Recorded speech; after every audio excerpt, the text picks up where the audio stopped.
Such buffoonery.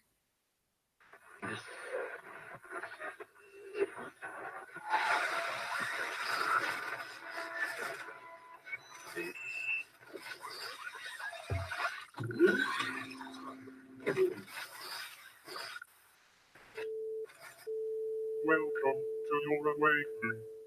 Please take calm as your reality is adjusted.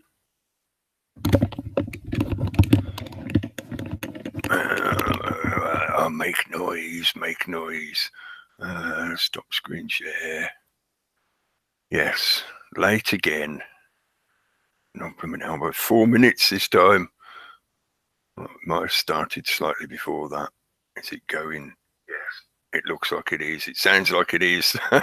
Yeah, hopefully it's all going okay. Where's the chat room gone? Welcome, folks. Greetings and welcome back once again. Muted audio on that. Yeah, okay. I've lost Hangout room. There it is. Right, okay. Now I can see the chat room and everything. I know I said evening earlier, but I'll say evening again in the chat room if I can. Oh dear, if I can even spell it. Yeah, apologies for doing what's become a bit of a habit. We're going to have to try and break this habit in some way, where as people are gathering into the Hangout room before we start, we're chatting and talking about stuff that's been going on and whatever, and then I look at the clock like, shit, it's gone half past. Better get it sorted, start the screen share up and click the button. So here we are eventually. And welcome everyone in the chat room. Super Leads and Paula B and the artist formerly known as a non-violent extremist, has got a new avatar, which is very appropriate for some of the current news here in the UK, which I'll mention in a bit at some point. And lots of Tatro, welcome, hello, evening, mate.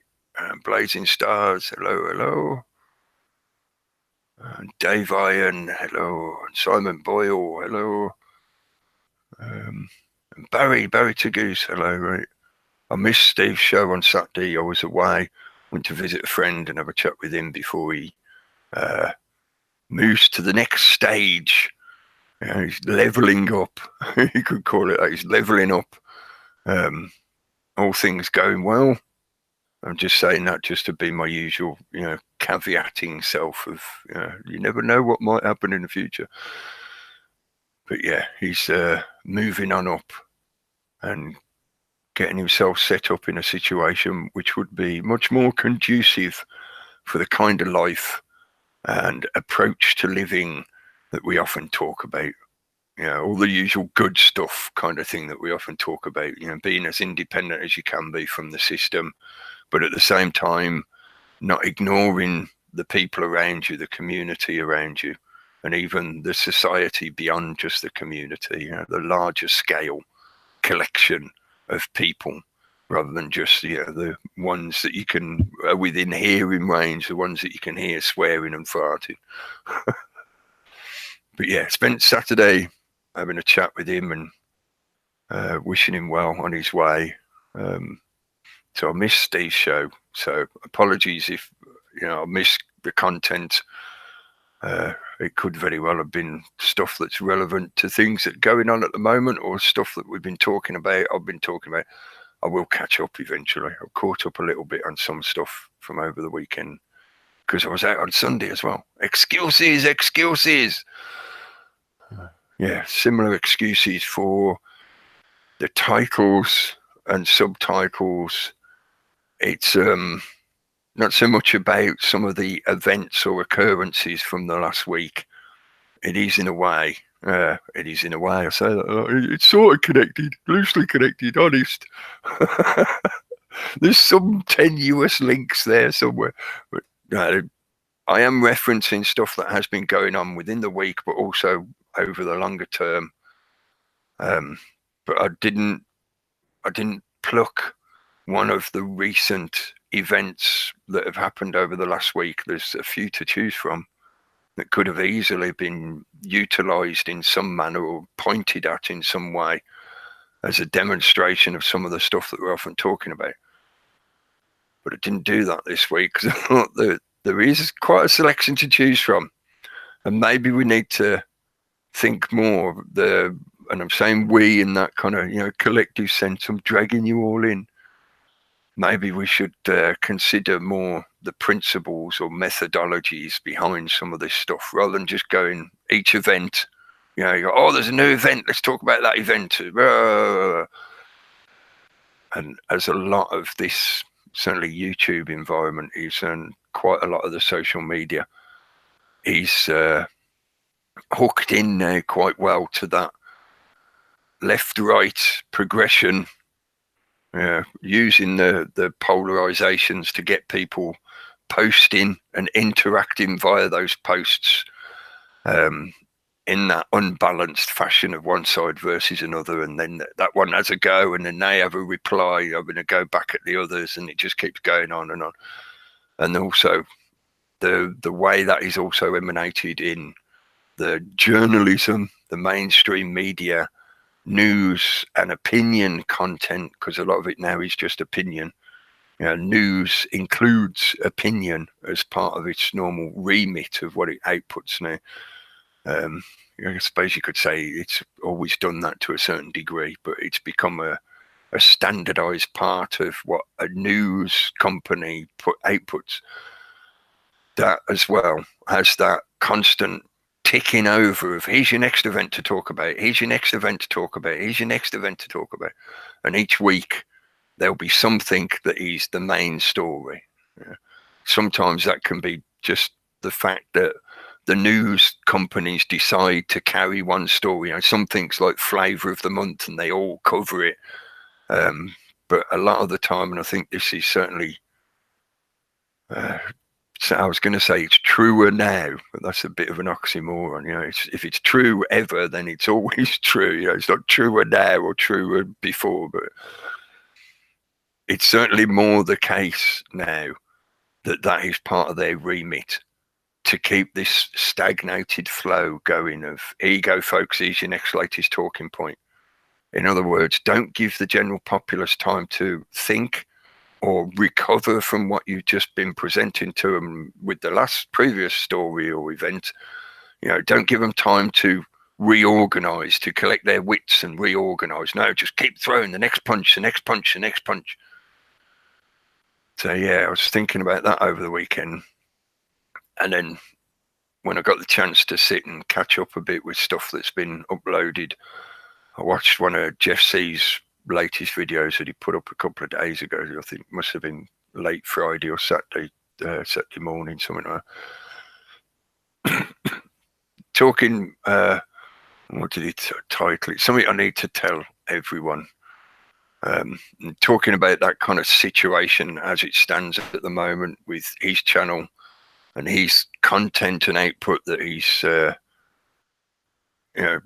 keeping going at the moment, but hopefully raising people's awareness of the kind of situation that we now find ourselves in, where a lot of this stuff is getting more and more difficult to carry on, to keep the consistency of what it is you're talking about and the way you approach it, the style of your presentation, and trying to cut through all the bullshit and propaganda and the deliberate manipulations to suit one political agenda or ideology or another.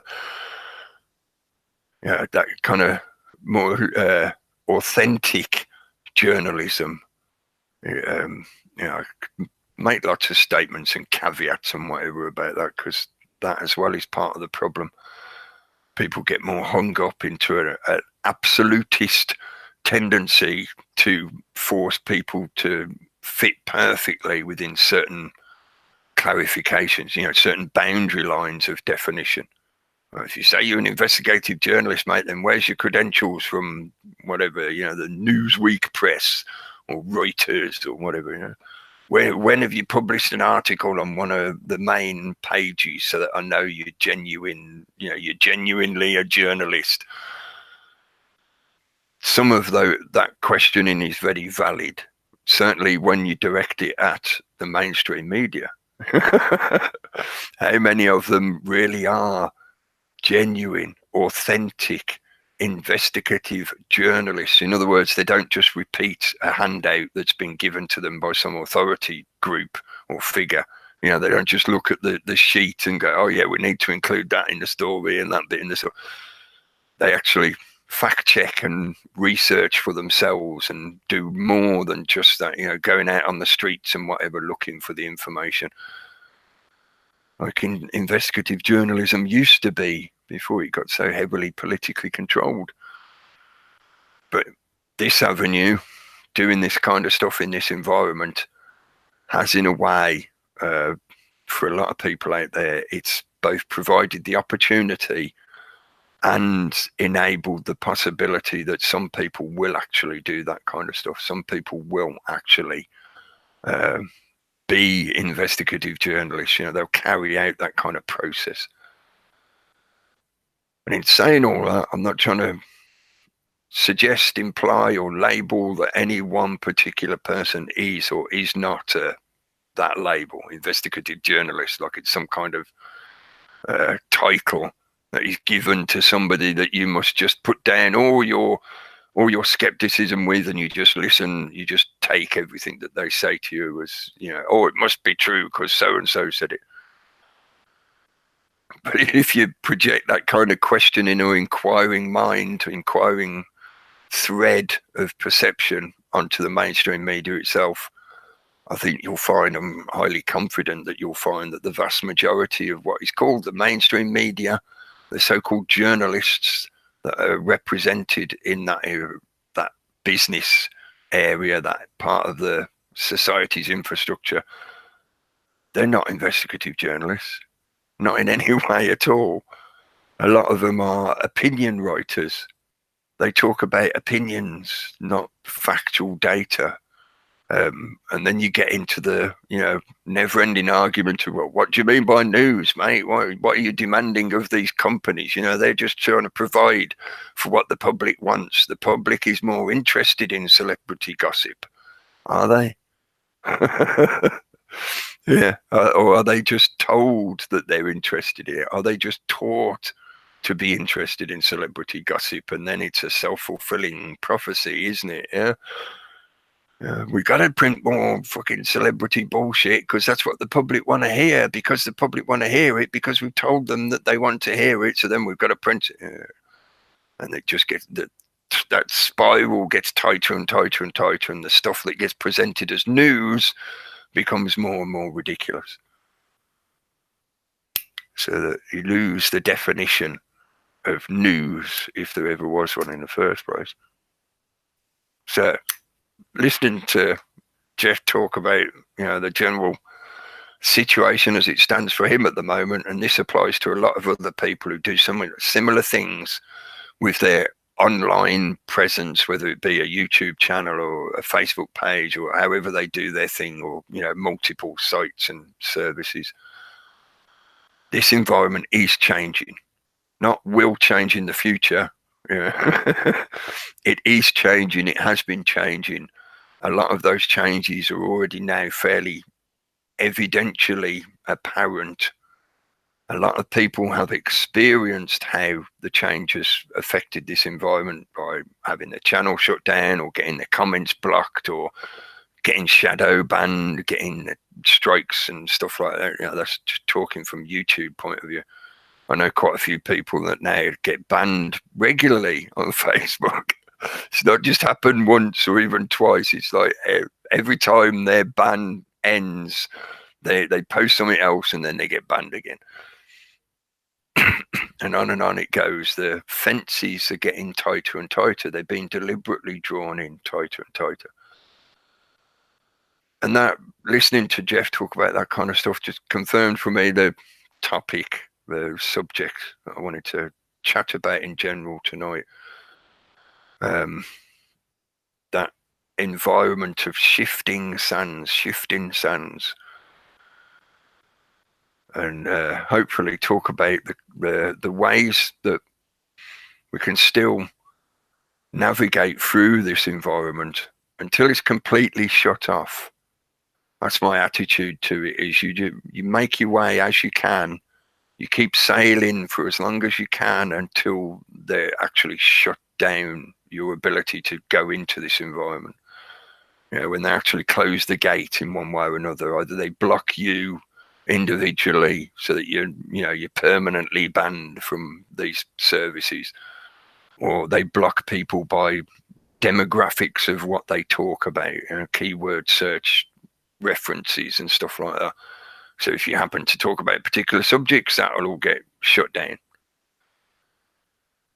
So it changes the environment, which changes the way you have to interact with the environment, or you end up interacting with the environment. Maybe not have to, you don't have to. You could just walk away whenever you choose to. But if you choose to come back to keep moving in this environment, then it will change the way you have to interact with it. That's, I was thinking that classic Bruce Lee quote, "Be like water." I think you could add a lot more context to that, but at the same time, it's still perfectly relevant to what's going on in this environment and the reality that I don't own Google. I don't have access to the controls that enable the operation of this infrastructure of technology. I can't turn the servers on and off to enable things to be allowed through and stuff like that. Not likely to ever be in a position where I can do that, but I can make use of this environment in many other ways that can keep that information moving.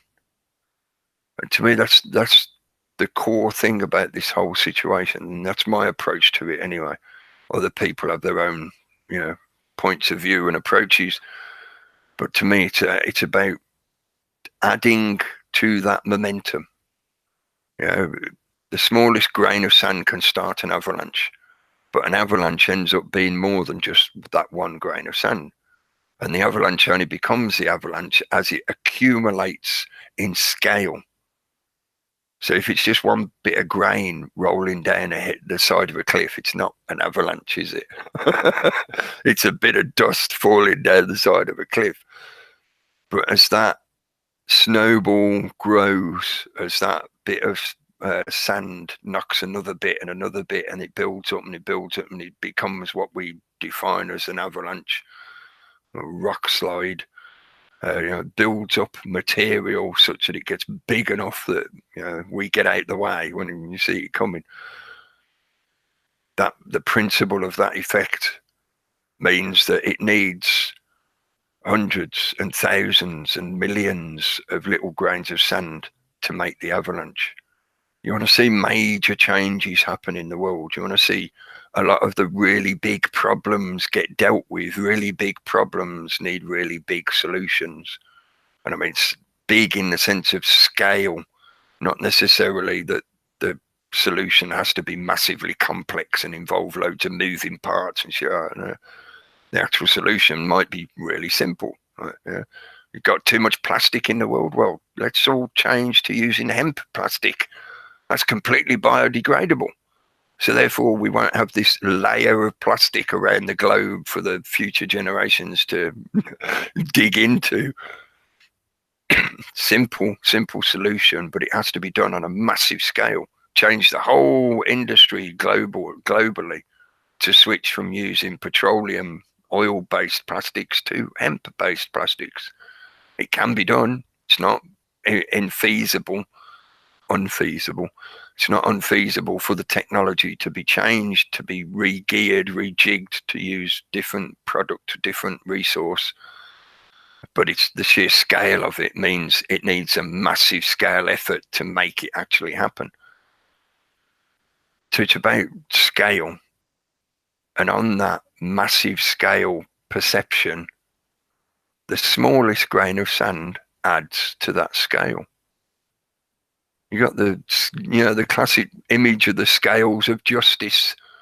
You can have two big piles of stuff on each plate. You add one more grain of sand to one side, and that side's going to be greater than the other, so it's going to pull down that side. The smallest grain of sand might seem insignificant if you consider it individually. But when you add it into that avalanche, it adds to the entire scale of the whole thing. So there is this situation where, as far as I'm concerned, this is my approach to it. I know that this environment is becoming more and more restrictive. I know that that is, has to a certain degree, that they tend not to affect what I'm doing to a very large degree, simply because I think the way I'm doing it and the fact that I'm only a tiny little channel that's been cul-de-saced, so I'm not reaching a major public audience, so therefore they don't consider me much of a threat. So as long as they keep an eye on me and, you know, give me a bash on the head every now and then, like whack-a-mole. If I stick my head out too high above the parapet, they'll give me a little bash back down again, like I might get a strike on my channel or some shit like that. But most of the time, I get to be almost a little bit, you know, in the background detail, such on that scale of things again. I'm managing to dance around the restrictions. Of course, is that if that progressed further in terms of the amount of reach I was getting out, the situation would probably change. You know, they'd probably put more effort into slowing me down or, you know, pushing me out completely. But yeah, thinking about that stuff over the week and thinking about the kind of stuff Jeff was talking about and the approach to this environment, how restrictive it is becoming, has become, and that will get worse. Guaranteed it will get worse. It may be that the general situation in terms of the internet and the movement of information and us being allowed to interact and communicate with each other and share ideas and information, you know, that general situation might change for the better in the coming near future, as more and more people realize how restrictive the system is becoming, and as more and more changes are made in the infrastructure of society such that it becomes obvious to more and more people because they can see it more directly. Things such as the restrictions on travel that are being introduced at ports and airports and train stations, the surveillance state technology, all that kind of stuff that I know most, you know, people that tend to listen to me ramble are well aware of all that kind of stuff, and I talk about it a lot. So if you're new here, check out some of the other episodes and you'll get it. You know, that level of oppression, use a word that may be a key word and trigger some people. Oh, he's been oppressed, he's going to start talking shit. That level of oppression, as that increases, as the level of oppression increases, it's like a kettling effect. And they're reducing the size of the pen, the size of the thing that contains the materia inside. So it's like reducing the size of a crucible. The more you do that, the denser the material inside is going to get, and the higher the reaction of any of the different elements in there that might happen to react with each other. So, you know, if one element causes oxidation of the other one, that level of oxidation is going to get more intense because you're squeezing it tighter and tighter, increasing the pressure. And as this internet environment squeezes tighter and tighter, more and more people will see it for what it is. And there could be, in the coming days, weeks, months, years, whatever, there could be a sea change, you know, a change in direction of more and more people go, hang on, this has gone beyond the pale now. I'm not going to get involved with that shit anymore. I'm going to start doing things differently. And they put their energy into other things, and that movement of energy changes the whole picture. That's that little grain of sand saying, oh, I'm not happy being part of this cliff anymore. I'm going to start rolling. And oh, look, there's some other grains of sand rolling along with me. Okay, now we're an avalanche. Way. I know I'm using a bit of poetic metaphor to give it some a little bit of lightness, but that's part of it as well. A lot of this environment is deliberately made to be as negative as possible and to make people fixate on the negativity. That as well has become more and more obvious as time has progressed. The subversion tactics of projecting negativity onto the situation.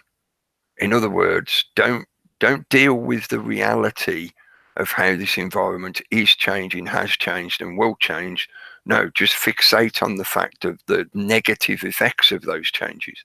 So soon enough, they could stop me from broadcasting full stop because they'll say I'm talking about naughty shit and I'll get shut down. I'm aware of that. That's part of the reality of how this environment is changing, has changed, will change. So am I supposed to throw in the towel because in the future it might, it's still a potential because the future can change. So the way things are going, doing your little calculation and predicting the possibilities of where this course will take you to, it might end up with that result of me being shut down. So should I just throw in the towel now because I might get shut down? No, you keep sailing because things can change.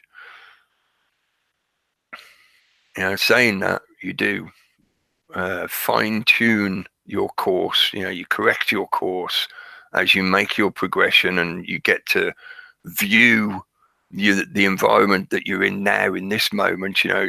This is this week. Last week I was talking about like the Exodus kind of stuff, and isn't it? I could screen share it, but you can find this easy enough just by going and looking for yourself. Just so happens, after some of the stuff I said at the beginning of last week's show about the view numbers and shit like that, I got absolutely 0 thumbs down on last week's broadcast. Do you think they're trying to play gaslighting games with me? Do you think they're sat there going, oh, see, pointing out at how we tried to, fuck with the thumb count and make people see the thumb count? Tell you what, let's freak him out by not clicking any thumbs down this week. But yeah, no thumbs down on last week's episode. Hang on, lost my notes pad again. Not that I've written much in my notes anyway, but in fact, there's only like 3 lines in my notes this week because I knew there was various things that I'd already got in my head, ready to go, as it were. So I didn't need to put a lot in my notes this week. Yes, so let me just like this while I recover my track because I've distracted myself talking about the thumbs down. Yeah, the course you're taking can be now this week because it's no longer last week. I can reassess that course, check what the environment looks like now, and see if I need to correct the course so that I don't, ground the ship or, hit a sandbank or, whatever. Your course is stopped, your progress is impeded. And you do that constantly as time goes on. Because things can change, and sometimes things can change radically overnight. But one of the other main things that I wanted to point at was that scale of time and the scale of the movement of people. So I suppose it does sort of link into some of what I was ranting about last week with the Exodus. But in this respect, I'm talking about the psychosocial element of how this service, this technology, this thing we call the internet, and beyond and before the internet existed, how people used to interact in terms of sharing information, the news, events of the day, stuff like that, and how what these days would be called alternative ideas and information would get shared around. Before the internet came along, and all of a sudden it became like a labeled sub genre.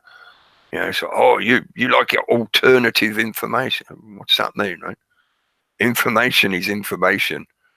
So you're giving it deliberately a classification to say it's not the mainstream So in doing so, you are maybe subconsciously, maybe you don't realize this, but you are creating a dualistic dichotomy just by calling it alternative. You're defining the mainstream, the authoritative, or the accepted authority.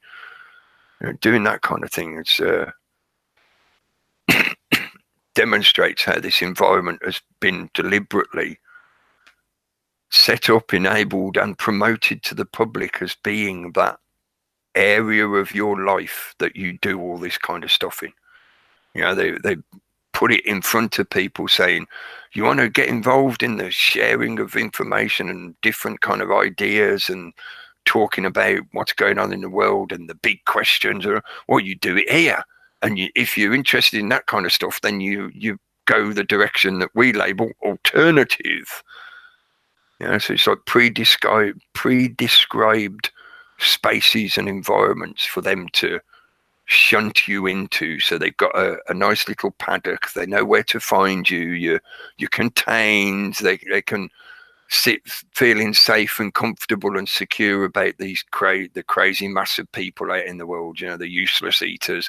Don't worry, we know where they all are, and we know what they're talking about, and we can, we decide when certain gates get opened or closed, so we can control their flow of movement and give them this illusion of movement when all we're doing is making their energy go in little circles. The scale of things, that scale of weight, of the grain of sand, of the mass of individuals carrying information with them, sharing information with others, even if it is just their opinion on shit. It's that interaction, that exchange of energy that is the whole process of reality. Might sound like an extreme oversimplification, but that is what is going on here. So keeping that going means changing your stance. Be like water. If this environment changes, as long as it's not shutting it, those changes mean that it's shutting you out completely, then you're changing your stance and you're still going, you're still sailing your course. It gets, I know many people say it in different ways, and this is an element often of that negativity that is promoted and pushed into people's faces. It can get very exhausting. It can frazzle people out. People get fried. They get burnt out by trying to keep pushing in a certain direction. So, for example, they want to talk about a particular subject, and after a while the system catches up with them, notices what they're doing, and go, oh, we're not happy with you talking about that subject. You're not allowed to talk about that subject anymore. And that person just hits a brick wall. And because they can't adapt to change around that, they hit that brick wall. They just get shunted out. I'm not talking about compromise here. If you're somebody that feels that what it is you're trying to do or present, the information you're trying to present, cannot be compromised, and you present it with that kind of brick wall response from the system where they say that information is no longer allowed and there is no compromise, then that is the point, when your use of this environment has to radically change, if you use this environment at all anymore. Because as I was mentioning earlier, they want the public to think that the only place you can do this is here in this online environment. So you're angry about what the government's doing, you've got to go online and tweet about what so-and-so politician has said this week. That's what you do about it. That's there deliberately sucking people back into playing that political game, but in this controllable environment where they can monitor what you're saying and sharing with each other. But that isn't the only way it can be. There's lots of people, individuals and groups and organizations that do things outside of the internet. The friend I mentioned earlier, he's going somewhere where he's not he's not completely separated from the internet and connectivity in that way, but he's got an opportunity where it can be just something like, it's just there as another tool if you want to make use of it, but it's not required for your day-to-day living. And getting involved into all this kind of like political stuff, and that, when I say political, I'm applying that to the celebrity culture as well, not just politicians and governments and international relations, or political in the celebrity world. And this environment of the internet is an opportunity for anyone and everyone to be a celebrity. So in other words, they've just put politics in your fucking living room. You didn't like politics, you didn't bother reading the papers anymore because you're not interested in politics. You didn't bother voting anymore because you're not interested in the political game anymore. Well, I'll tell you what, now you can't get away from the political game. You might not be interested in what an actual politician is saying and doing, but instead you're interested in this celebrity. And even though on the surface the celebrity isn't a politician, that celebrity, the vast majority of them, because of the way the integration of the structure is done, that celebrity is promoting some kind of political agenda, ideology, ideas, or politician, as an actual person they're promoting. So here's politics, yeah? You like music, you sat at home, you're listening to your favourite artist music, and they're talking about political stuff. Politics, there you go. Art is a lot about politics these days, or certainly that's how it's presented by the media. When they talk about art, it's usually got some kind of political reason behind the connection, a political connection behind the reason why they're talking about it and presenting it to the public.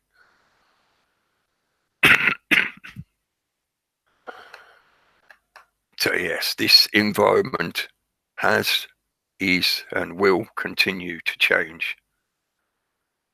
My approach to it is to not get caught up in or fixated on the egoic element of the scale, in terms of, I need to get 100,000 subscribers so that I can reach loads of people and have an influence on those loads of people. That's how I will change the system, by getting 100,000 subscribers to all not go voting, or, to all stand outside a council house and wave placards demanding some kind of change. I don't think it will work that way. And making use of this environment, this technology, with that expectation is part of the egoic trap of this setup. The way they've set it up, that celebrity enticement. You can be a celebrity. I heard him call it now. Jeff used one of his alternative names for one of the YouTube celebrities, and I thought it was spot on. Sticks arsehole jammer, or stick butthole jammer, whatever. I can't remember it properly there. But the point was, it's like these celebrities are promoted to the public, and they're promoted in such a way that they want people to pick their favorite celebrity, and then you can start argumentation and separation by saying, oh, I like this celebrity and you like that celebrity, and that means I don't like you because you like that celebrity. And it becomes just another political game, even though these people that you pointed at, that you're directed to, are not politicians. They're still using the same political theatre bullshit to keep people going in circles, expending their energy, and no change is achieved, really. Certainly not no change that the status quo, the establishment, wasn't prepared for or making use of. It's already appropriated into their agendas and narratives.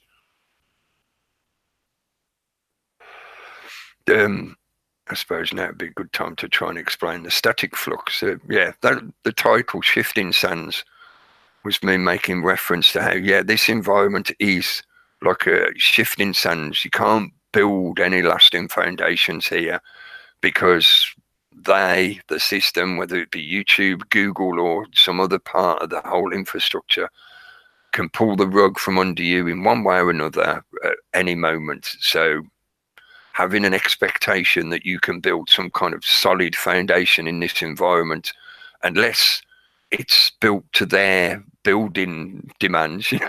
If you build something that's following their building specs, they'll allow it to stay standing. If anything, they'll add some lights and some bells and whistles on it to get more people to come into your circus tent. But if you're doing your own thing, you're trying to build your own structure, it could get pulled down at any moment.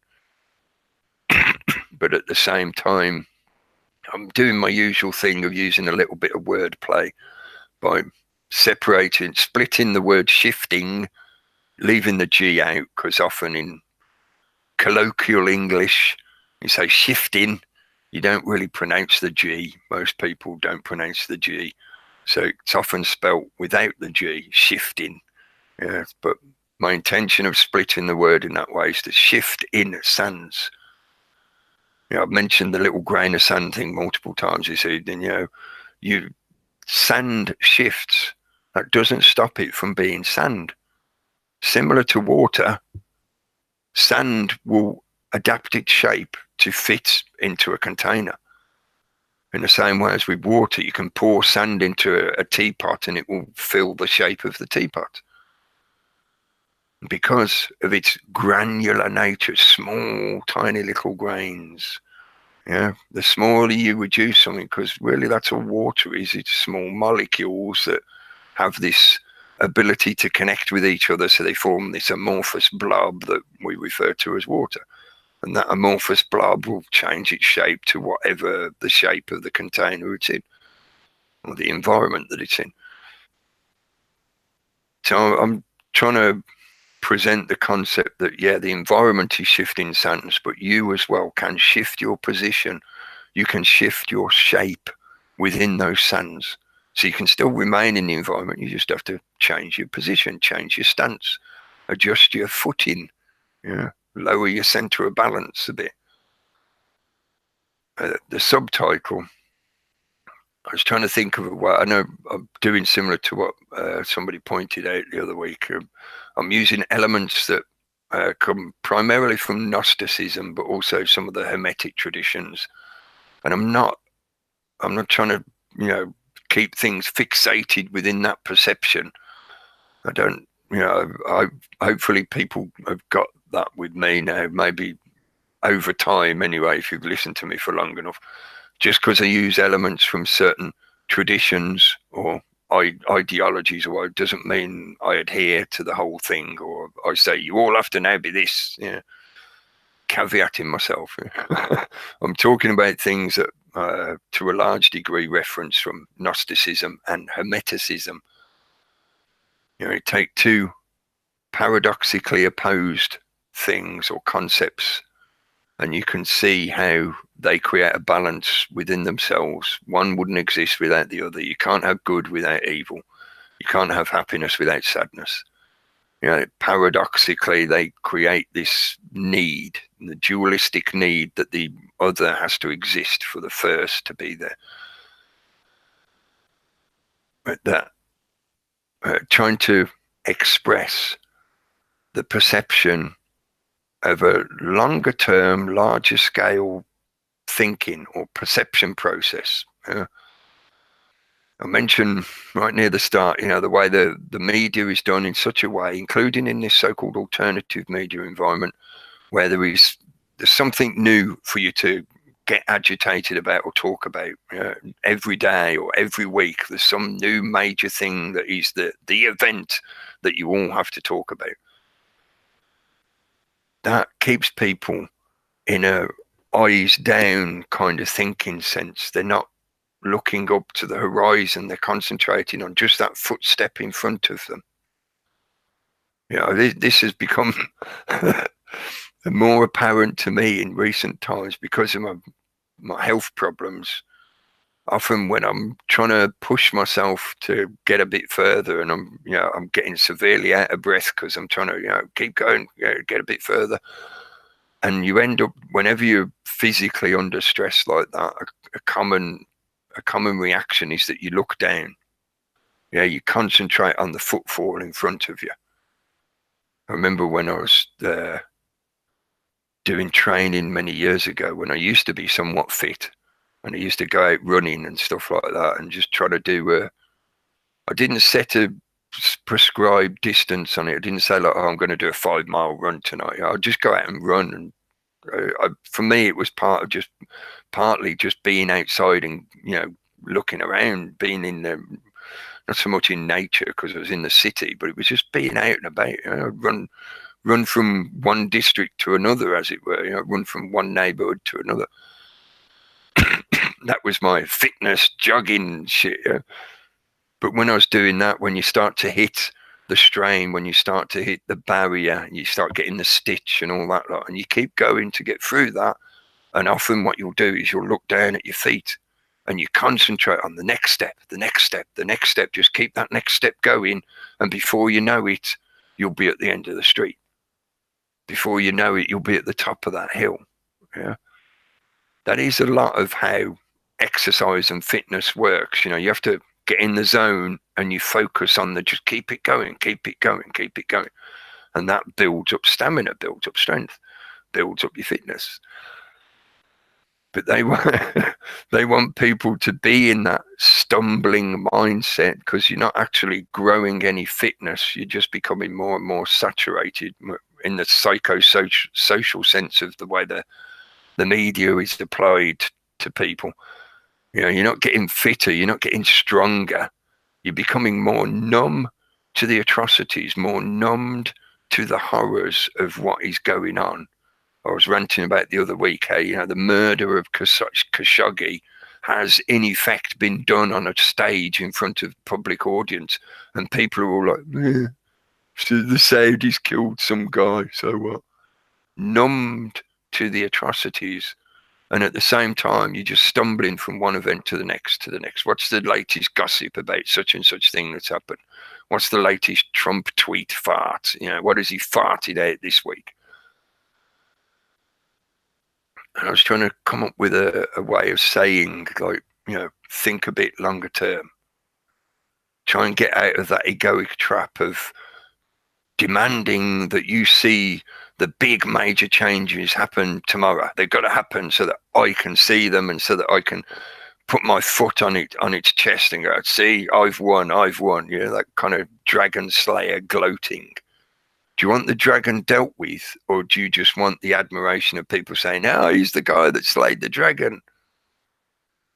What is it that you're actually here to achieve? Self-aggrandizement? In other words, bigging yourself up and making yourself look all wonderful as the dragon slayer? Or do you just want to see the dragon situation dealt with so that no more virgins are killed? No more cattle are stolen? All the usual cheesy connections to that kind of metaphor of dragons and whatever. To that, getting away from that egoic connection that the system wants you to be in. They want you to think that you're Neo. That a lot of that idea has been deliberately promoted out there so that you get stuck in the egoic connection of, well, I'm fighting the system. I'm going to martyr myself against the walls of the fortress to demonstrate that I'm the one that's changing the system. So you're still trapped in ego, and the whole system is based on fucking ego, mate. So how are you escaping the system? And how are you making any changes? Because the system's been here for a long time, and it's learned a lot of different techniques, and it's got really good at those techniques of how to deal with people in that kind of mindset, trying those kind of approaches. The other week I mentioned that kind of, the legal system and the legal person and whatever, and the way there's this keep repeating the bodies of information that don't really help people progress their own lives or sort out shit going on in their lives. They just keep them running around the same circles, constantly waving a piece of cheese from going, you nearly got it, now you just need to read this document, nearly got it, now this one, no, nearly got it. Now you need to sign this and get it notarized, now nearly got it. And you never getting out. That doesn't get you out of the system. That's the system getting you to chase your own tail after bits of illusionary cheese. If you can get away from that egoic connection and think a little more on that long scale. Where's that one picture I pulled out? I know I've shown this a few times before in the past, but it's relevant and helps, hopefully, in reference to what I'm trying to present in what I'm saying, what I'm talking about with what I'm saying, what I'm talking about with my words. Scale and the concept of time being fixated into a human-centric, short attention span mentality, which is what they've got the majority of people into in this modern world, is the attention span of, what has Trump farted out today? What has Trump farted out this week? What has so-and-so celebrity done this week? What has whatever particular government is claiming to sit in power, what have they done during this term of office that they're in power? That's that kind of scale of thinking that keeps people constantly feeling like their energy is just not making a difference. It's not actually adding to the changes or causing or helping to enable the changes that they want to see in the world. Because they are fed by the system to egoically need the validation of seeing the big change, the utopian grand revealing of what they want to see in the world, so that they can sit back and have that smug sense of satisfaction. Oh yeah, I've done it, I achieved it, I helped build this new thing that's happened. Whereas in the scale of time, beyond our human-centric concept of days, weeks, months, years, the scale of time, it's like watching the avalanche metaphor I was using earlier, like watching that avalanche go at such an immense slow motion pace that to us it's almost imperceptible.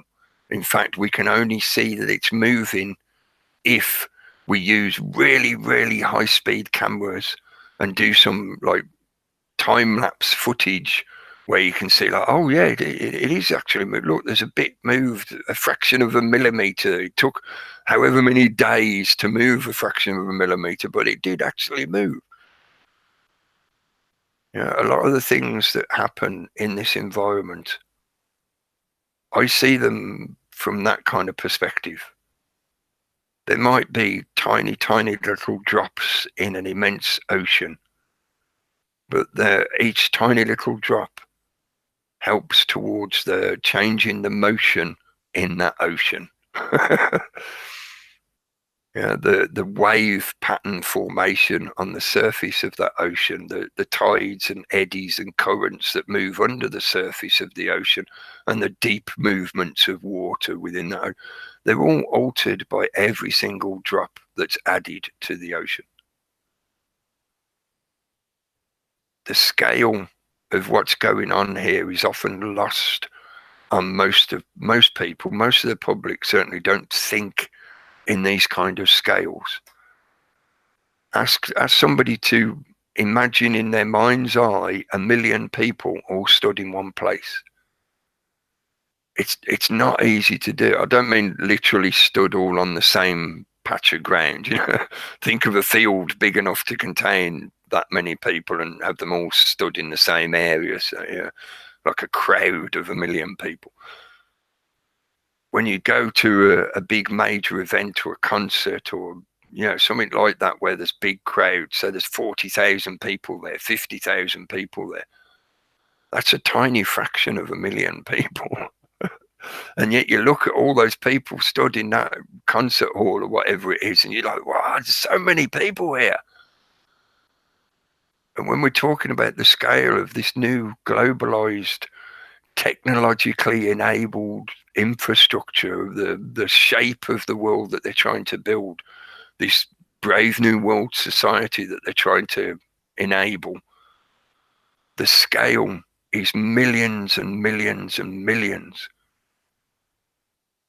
And when it's often reduced beyond just the individual, you're reducing it to moments or aspects of that individual's life. So it's not just the individual is counted as a number, but every comment that individual posted is registered individually. It is individuated within the data set of the information about that individual person. So billions upon billions of chunks of data, information being moved around, being manipulated by the system to create eddies and flows and rivers. That's part of the reason why I wanted to use this picture. I didn't mention it here. On the left is a slice of human brain tissue that shows the neural clusters as they form with, the tracks of connectivity between those. Find my mouse cursor, there it is. The tracts of connectivity between the neural clusters. And on the right is it is a computer simulation image. So, like a lot of information, you take that into consideration. But this shows the connectivity and the clustering within star systems and galaxies. So, one is a fractal emanation of the other, but the scale of numbers, the quantities involved when you're talking about materia that make up these two different elements of reality. This is you, the individual, and this is, in a way, a representation of the connectivity enabled by the technology that we call the internet. There are clusters and there are flows of attention and popularity, numbers of people going along these bigger flows because they're interested in those directions, etc. And I think for many people, they're either unaware of the potentials that are then made available to the controllers, to the people that manipulate things. The scale of potentiality increases because of the scale of the data set. You got more data to work with, so there's more ways that you can manipulate it, and the data can be applied in many different ways, more different ways. So the number of possibilities increase. For a lot of people, I think they're either just not really aware of that kind of thing, or they struggle. They have a difficulty with trying to get the kind of scale of what it is they're looking at, and how the potentials just increase with what you can do on this scale, and how just the scale itself, the scaling factor of what's going on is relevant to how much weight it has in terms of influence. So if you can influence 100 people, that's great. But if you can influence 1 million people, that's that avalanche effect that I was using earlier, metaphor I was using earlier. So don't think that just because you're the scale of a tiny little grain of sand, that means what you're doing is not important, not worthwhile, doesn't add to the whole effect, isn't going to cause the big changes to happen that you want to see in the world. How do you know? On the scale of the kind of things I've just been showing you, you're telling me that you can predict the future of something that is on that scale? Really? You really believe that you have that ability? I would suggest that means you may be a little bit mentally unstable, because you think you've got these superpowers to calculate all these possibilities. No. You can calculate a lot, and you can use technology, computer technology, and the scale of data set available to you to help you even more so with those calculations. But it still doesn't mean that you can predict everything, every possibility. You don't know whether that one tiny little grain of sand on the internet is the grain of sand that adds just enough to the weight of scale so that the direction of the ship starts moving, starts changing. And just because you don't see an immediate and massive radical change occur doesn't mean that you're not already heading towards something that would be what you think is a radical change. Maybe the change takes 100 years to actually take place, but you're demanding that 100 years worth of progression gets condensed into a moment that makes you feel satisfied. Extend your thinking, your concept of time, that temporal connection. Extend it a little bit. I found it immensely helpful. You could say it's a little bit sort of like, I'm trying to think of an appropriate word for it. Not so much self-gratification, but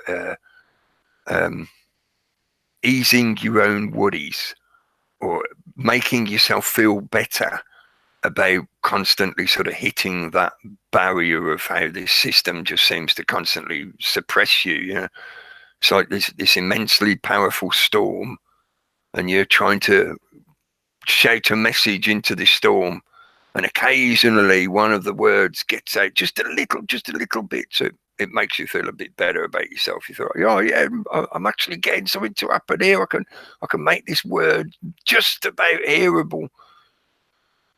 Yeah, there is definitely an element of that you can see it as being a bit sort of self-gratification in a way. But I think it is with consideration. You know, I'm not suggesting you just take my word for it, not at all. You think about this for yourself. But over the course of time, this is something that is a reality. There are major changes that occur sometimes radically overnight, and you know, rock the foundations of the world and stuff like that. Yeah, there are. But the biggest, longer lasting changes happen over time. They progress as time is progressing. They don't happen instantly or overnight. And that, for me, starting to see that longer term perception gave me the confidence of like, well, yeah, okay, other people can look at what I'm doing and say, you're not achieving anything, mate. You're just some tiny little channel. You're just some guy, you know, talking to a handful of people on the internet. That's not going to change anything at all, is it? So really, can you predict that immensely complex future on the scale of stuff like I was talking about earlier? You got the ability to calculate all those possibilities, do you? Really? Nah, mate, I think you're a bit mad if you think you can do that. So I feel more of a confidence of going, okay, yeah, I know I'm only doing a tiny little channel. I know I don't have a massive audience, but I can't presume that what I'm doing does nothing. I can't presume that what I'm doing does everything. Take away the presumptions. Stop that egoic demand for the self-gratification or self-validation that what you're doing is going to be the thing. You're going to be the tip of the spear that causes the change to happen. You know, what about the rest of the spear? If there's just the tip of the spear, it doesn't work, does it? You know, it's not going to get the job done. So, you know, if it was just the tip of the spear was the only thing that mattered, then we wouldn't need everything else. We wouldn't need the rest of the spear. And in terms of people and on the scale of the kind of stuff like I'm talking about, you know, that's the same as saying, like, we only need just this one guy. We only need to get the one that we think is the good guy, like, you know, the latest JC, Jeremy Corbyn. You know, we only need to get just this one guy in, and he's all we need. He'll fix everything. So he does it all by himself. That one guy does all the different things all around the world that need to be done. He's going to do that totally on his own, just him. Just the tip of the spear is required to get the job done. That's beyond, yeah, crazy expectations. The spear is made up of all those little grains, all the scale of all those little efforts made. The tip of the spear might be the grain of sand that actually causes the weight of the scale to start moving. but the whole weight of the scale is involved in the thing that's happening here. The tip of the spear doesn't exist on its own. So I think I've ranted about that enough, but a couple of the other things that I wanted to add into this and mention is like the modern, it's almost like amnesia effect, that people have forgotten what the world used to be like before the internet. And I think I was ranting a little bit about it earlier. It's like the way the system wants everybody to think that the only way you can talk about or be involved in this kind of stuff is on the internet. You want to talk about politics, you have to go online and do it. You want to talk about changing the world, you have to go online and do it, which is just not a reality at all. But that's often the way it's presented and pushed out there. But I wanted to mention as well, there are ways that things can be happening, stuff can keep progressing, people can still keep doing their thing without needing to rely on this internet environment. Without certainly YouTube media, eventually this environment will change just over the course of time, because people's tastes will change, the technology will change, the software will change, and the way it's done, what it looks like on the page, the presentation will change. So at what point in a scale of time do you say that it's no longer what it used to be? In 100 years' time, if YouTube even still exists, it's not going to look like what you're looking at now on the screen. It's going to look completely different. So it's that perception of the time scale. And in the same way, the perception that the only way I can do my thing is on the internet, that's not true either. There's plenty of analog ways that the kind of stuff that we're often talking about can still keep progressing. You can share information with people in many different ways. And I'd again reference that kind of grain of sand effect of don't underestimate and don't presume on the results of any action, no matter how small or big. Don't presume that just because you're only doing a tiny little thing, that tiny little thing is going to be ineffectual because it's just a tiny little thing. The element of scale adds into that. When there's more and more people doing that tiny little thing, when you talk about each individual that's doing that tiny little thing, it's still just a tiny little thing. But then you mention the fact that it's 1 million people all doing this tiny little thing. Does that mean it's now still just a tiny little thing? Because it's a tiny little thing times 1 million in scale. So is it a big fucking thing now because there's 1 million people all doing it? So that element of, there's different ways that information can still keep progressing and moving around. Also, the way it's presented and the way it's formulated. And there are ways to talk about stuff. I think this is also partly an element of why they've somewhat left me alone. Because most of the time, I don't necessarily just pick an event and talk just about that one event and try, pulling it apart and taking it apart and, addressing each bit of it and stuff like that, like trying to debunk the latest shooting and stuff like that. I've done that a bit in the past. But to me, it's sort of like once you've learned how to bake a cake, you don't every week go and reread the recipe, unless you're a little bit forgetful.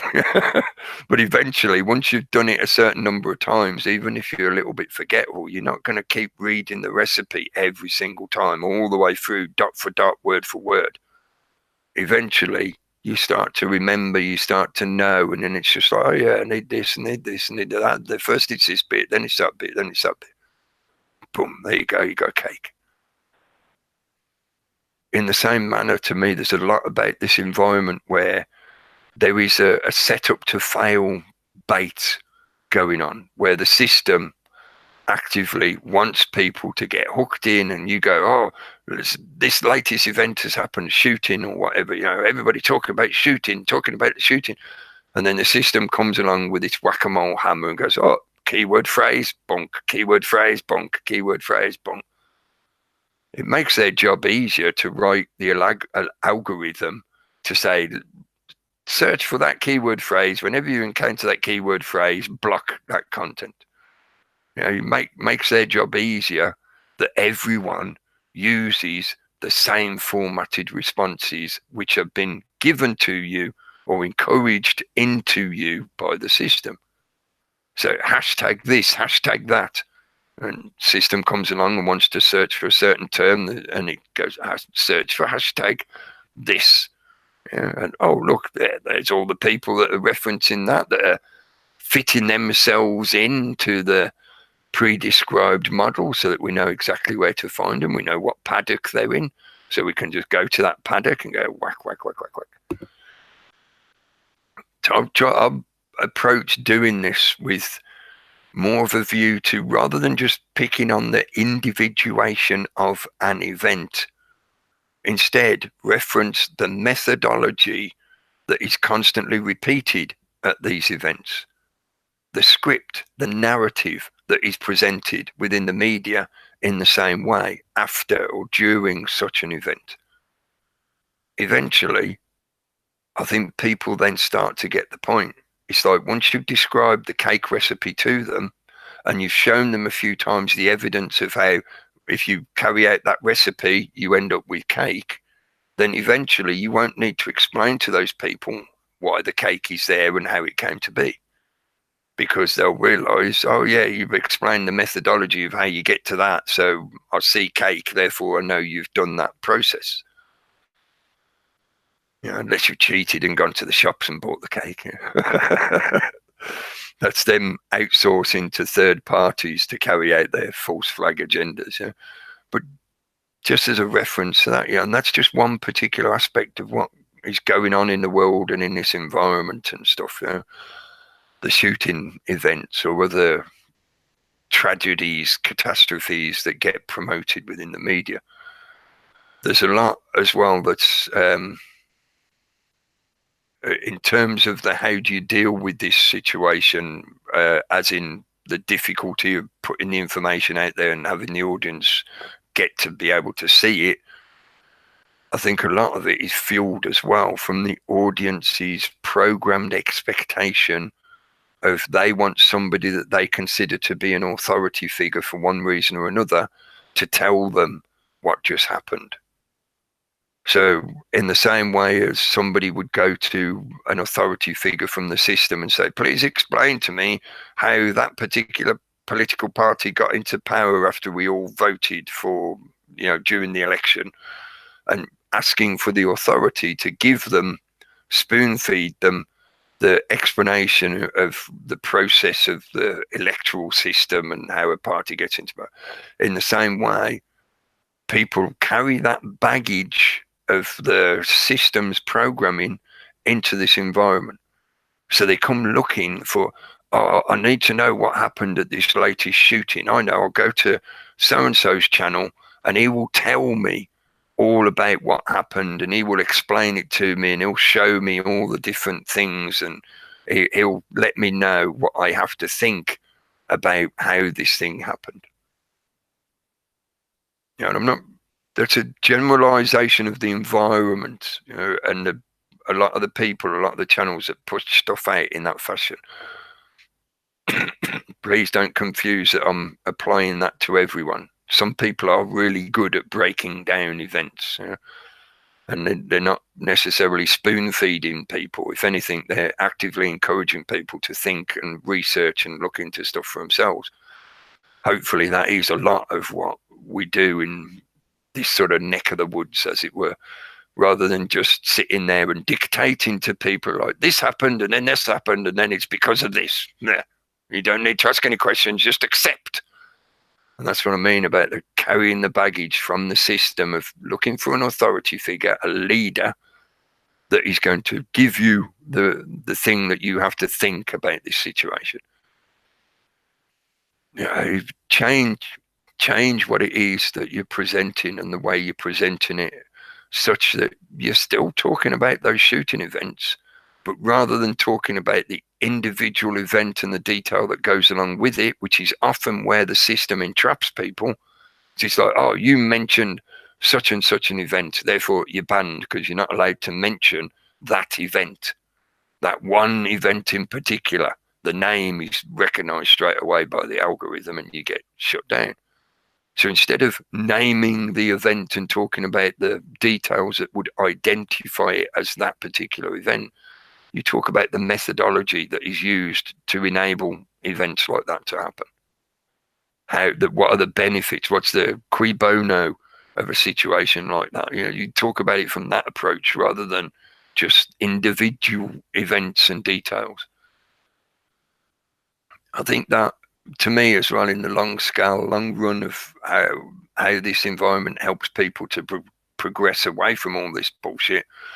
I mean, the bullshit of the system as a whole, not just the bullshit that gets promoted by the media and whatever, but in the long term of achieving that end goal of helping people to change where they're putting their energy such that the shittiest parts of the system de-evolve and just stop existing, basically.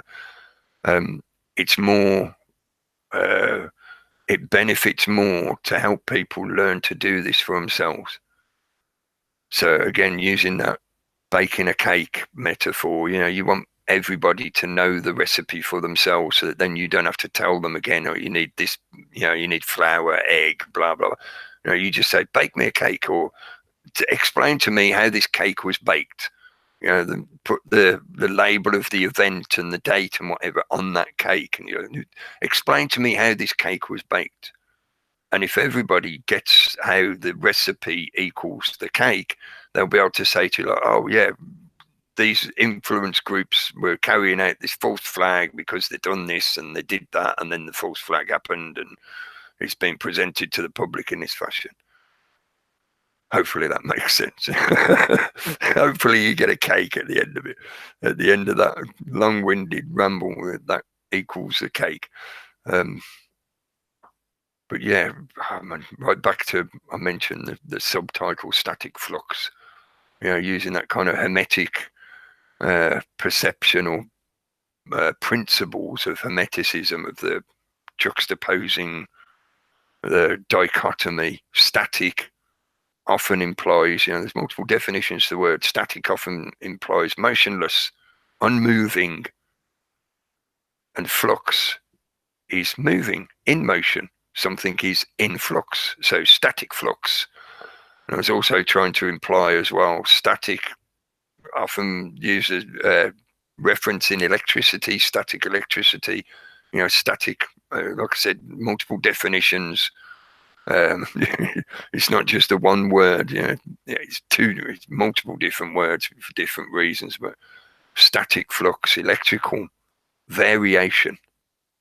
And in that big scale picture I showed earlier, that's variation, difference and repetition is a large part of reality. The fractal emanation of this reality relies on that static flux. The more things change, the more they stay the same.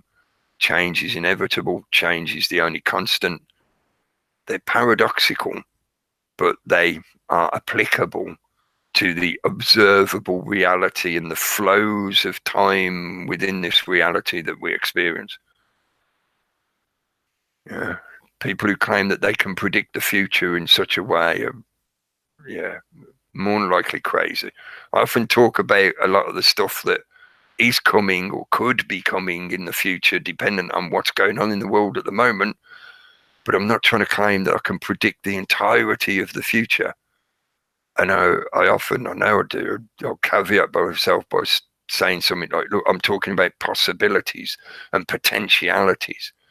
If we repeat the indoctrination to the newest generation of this authority structure, and we do it via a device in front of their face that is deliberately designed to be addictive and hypnotizing, and will become the fixate for that individual, it become their fixated prism on reality, then we're going to end up with a really fucked up future with a whole load of fucked up people. So it's talking about possibilities and potentialities. Things could change between now and then. That younger generation could pull itself out of that hypnotic attachment, like the fucking face hugger. You know, they could pull the face hugger phone off and go, hang on a minute, what's going on? And the whole thing might shift direction. Don't know. It's all down to whether you're optimistic or pessimistic, and that again is a paradoxical juxtaposition.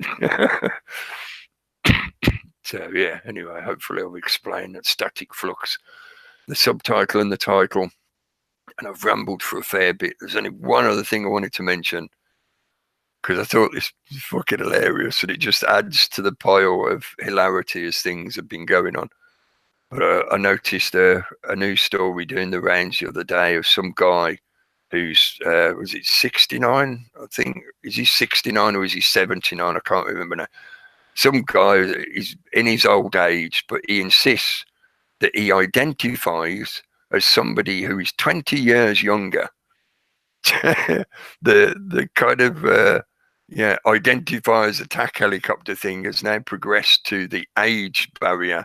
So now you could start pushing or pressuring the legal system to do its politically correct thing and allow you to say that you are actually 20 years younger. You know, get your birth certificate changed and all kinds of shit. And then while I was thinking, I just thought, yeah, I identify as Arnold Schwarzenegger, and I demand that you use my proper pronoun. And from now on, you have to call me Arnold. And I demand that the legal system recognizes that I am Arnold Schwarzenegger. I don't care what that other guy says. I'm Arnold Schwarzenegger because I identify as Arnold Schwarzenegger. We're beyond the Rubicon now. We're in crazy land. Let's all just identify it as whatever the hell we want and demand that the system accommodate us with that.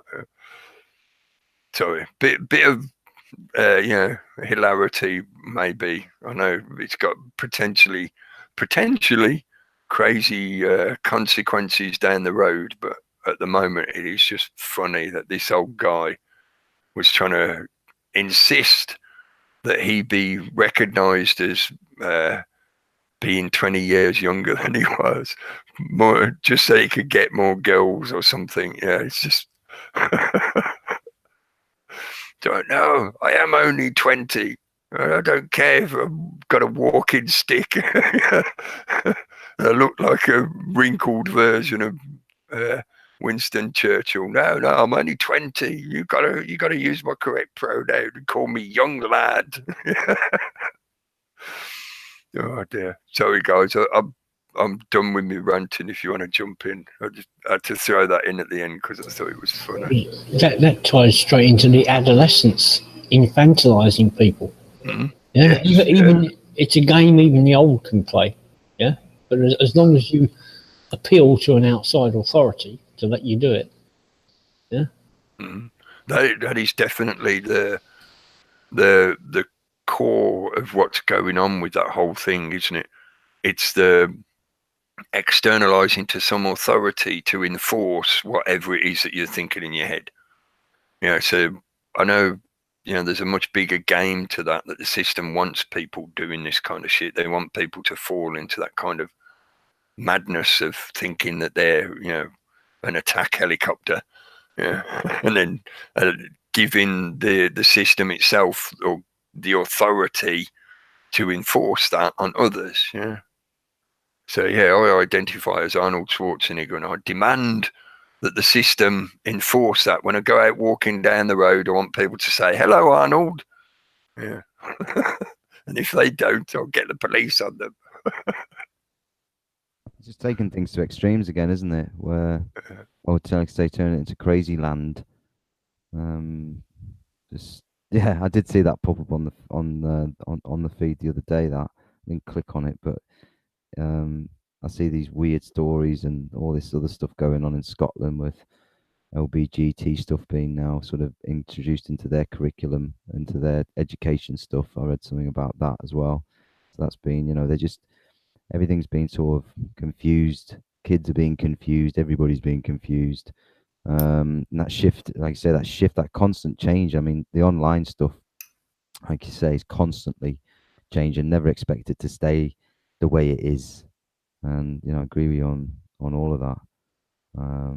But no thinking aloud, I'm afraid. If it you're not allowed, they have to do the thinking for you. That's what the Alexa's for, and the Google and the internet's for. That's it does your thinking. And then you're given the tools to vent your disapproval. Like you say, Twitter. Say, oh, I don't like this, I don't like that. And if you say anything too harsh, like you say, you get kicked off. So that's how they got it set up. I just saw a comment from Ridiculizer Days that I made in the chat box. If you can be whatever age you want, then there can be no paedophilia. He's raising a good point there, that a lot of that about that one particular story could be to further the agenda of reducing age of consent and legitimizing, normalizing paedophilia. Because if people can choose their age, then the question of a sexual age or an age of consent to sexuality becomes irrelevant, doesn't it? Because the child can say, I identify as being 53 years old. What do you do then? Yeah, there was that German guy who identified as a 6-year-old girl, didn't he? Remember? But when he was talking about the, the galaxies and the brain cells, I was thinking, like, this image on the right are the little plaques that people get in their brain, from Alzheimer's. And I'm thinking each of them is like, Facebook, or whatever. It's when the data, he was talking about data, when they're collecting too much data and they've got so much they don't know what to do with it, it can create plaques in that system. So the only place you really do get any true freedom are the little pockets of YouTube or whatever. Facebook has their own, algorithms running, feeding people news, and it just bungs up, which in a way it's supposed to, but people will get used to it. They'll get fed up with that. If they push these algorithms too much. Well, Alzheimer's isn't a nice condition for anyone to get. It'd be interesting maybe if the internet developed Alzheimer's. Maybe that'd make people more willing to sort of move around the or explore the connectivity within the internet. If things like that start happening. And there was another thing when you talk about the algorithms and the bots that come on. Now, I'm not sure. Guy Scott didn't actually open up the conversation on this, but I suggested to him. This is his Facebook page, and a guy on the 9th of November posted, thinking of the poor souls that died in the 9/11 tragedy today. Yeah? Now, this is what happens when a British bot is programmed with trigger words from America. Yeah, it reads 9/11 like it's the 9th of November. Yeah, so I don't know if this guy's a bot or not. Very likely it might be, because nobody can be that fucking stupid. Yeah, everybody knows 9/11 was September, but this guy's put 9/11 up during November. Yeah, unless it was done deliberately as a bit of a sarcastic jibe. Yeah, I was thinking of that, but Scott knows the guy, so apparently not. Yeah, it's a genuine error. Yeah. Well, I've never understood the American system of putting the month first. No. It just doesn't make any sense to me. Yeah, I'm sure they'd say that. That's just because you're British. Yeah, fucking empire. Yeah, but it just doesn't make any sense to me. It's like you're talking in terms of the scales of time. A day is shorter than a month, so the day is more relevant than the month number, or holds a higher relevance than the month number. So you go sequentially, day, month, year. And it is their emergency call number anyway, and has been for years. Yeah. Before 9/11 happened, you dialed 911 emergency.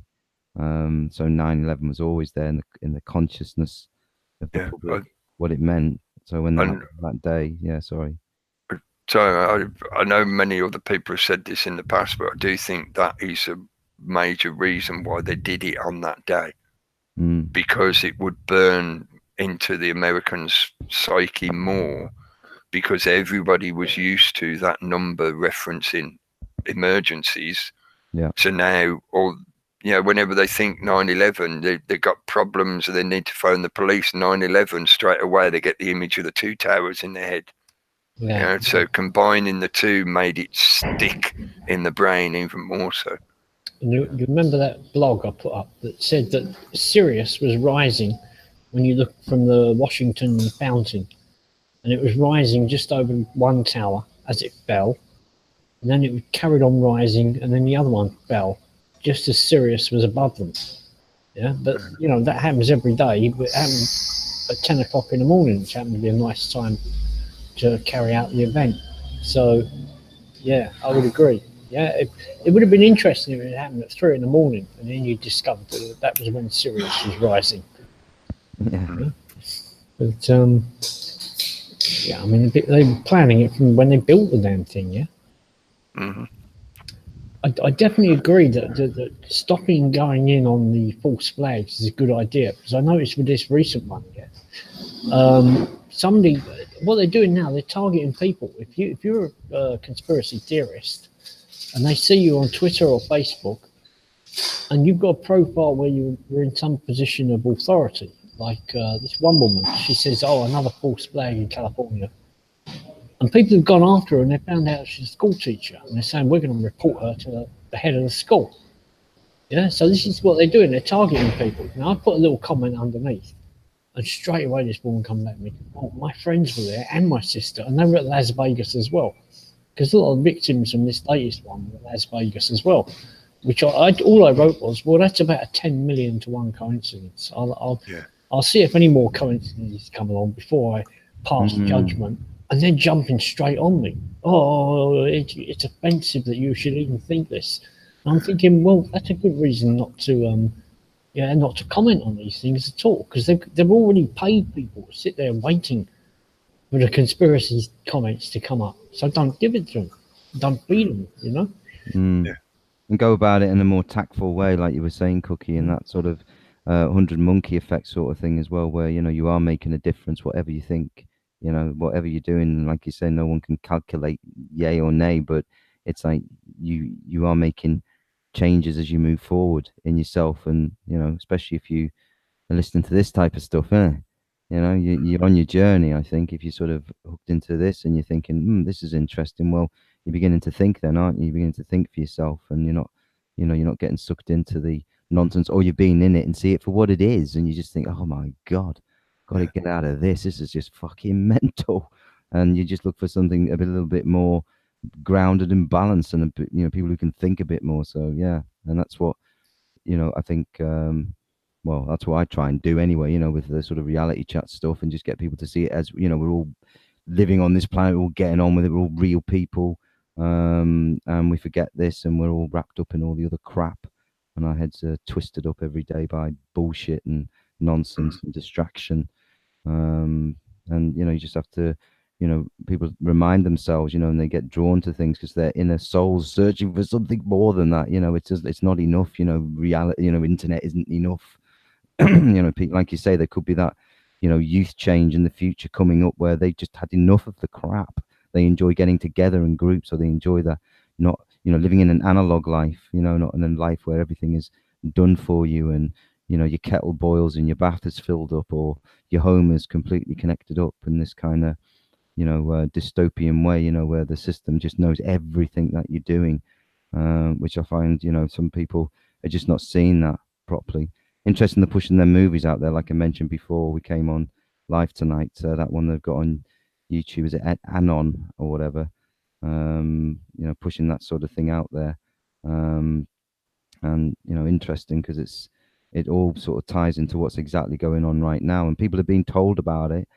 We had this year, the revealing of the data collectors, who they are, what they do, how it all operates, how it's won an election, back early on, in the, so it's all being, used now for this type of, new environment, this new system, that they're building up. and that's all part of it, and we're just feeding it with everything because we're using these devices, like you say, and even giving intimate details about our entire lives, and the way the devices are set up now with Alexa, like I mentioned before, where that will just record everything. Even your smartphone does record everything actually, but it's just not. They just don't tell you. Find an article about that on Wednesday and talk about it because there's plenty of people who've hacked into these things and found all the conversation that the phone will record, whether it's online or offline, and then it sends its data back when it's online, obviously. What they do with that, well, yeah, it's all part of building your digital profile online. It's all part of that. It's all linked into you, so they know everything about you. I was thinking of what a lot of the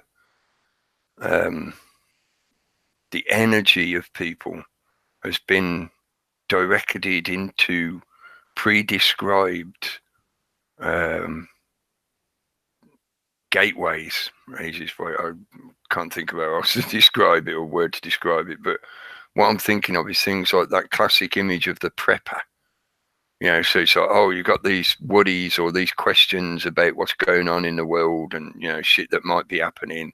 Therefore, you go this direction and you fit this uniform and you do these things, So the reason I say prepper is because I think it's a label that people will recognise and they'll get the stereotype, because the media's promoted the stereotype to everyone of what it means if you're a prepper. To me saying that, I know it will conjure up that image for people, but a lot of that has been done in such a way that it's like, okay, you've got this energy of the angst or the questioning of what's going on. You want something different. You want to be doing something else. You want to live differently, or you want to be doing something that changes the system.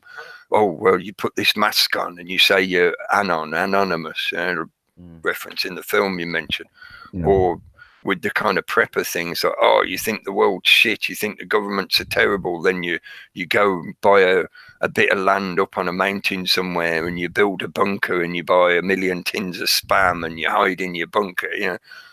All this kind of shit is presented in such a way that it's like, well, you see these things going on in the world. I'll say problems because I know people get what I mean. You see these problems going on in the world. Well, here's what you do about it.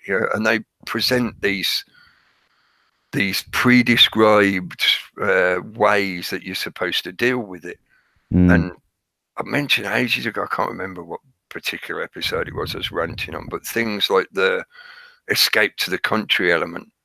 That's been promoted for quite a few years here in the UK in one way or another.